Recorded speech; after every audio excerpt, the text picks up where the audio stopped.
গতকালকে একটা ছেলে আমাকে বলতেছিল যে ভাই আপনাদের কোর্সে এনরোল করলাম অনেক আশা ভরসা নিয়ে, একটু দোয়া কইরেন। তখন আমি বললাম যে ওকে ঠিক আছে, অবশ্যই ভালো করে ক্লাসগুলো করো, হোমওয়ার্কগুলো করো, আশা করি ভালো কিছু হবে।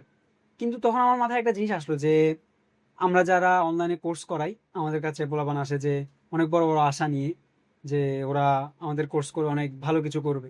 কিন্তু অনেক মেন্টররাই ওদের এই চিন্তা ভাবনাকে, ওদের এই স্বপ্নকে শুধু জাস্ট তার বিজনেস হিসেবেই ভাবে, যে ওর কাছে সেল করতে পারলেই তো আমার লাভ।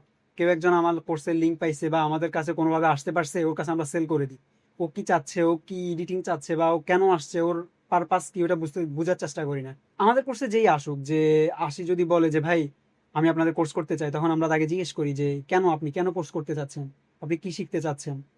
যদি বলে যে ভাই আমি talking head video, animation base video edit করতে চাই বা এগুলো শিখতে চাই, তখন বলি যে অবশ্যই আমাদের কোর্স করেন, আমাদের কোর্স করলে আপনি একদম যত ধরনের অ্যানিমেশন আছে সব করতে পারবেন। কিন্তু যদি বলে যে ভাই আমি ফিল্ম মেকিং শিখতে চাই, গজল ওয়াজ এগুলো এডিট কিভাবে করে এগুলো শিখতে চাই, তখন ডিরেক্ট না করে দিই যে ভাই আপনার জন্য আমাদের কোর্স না।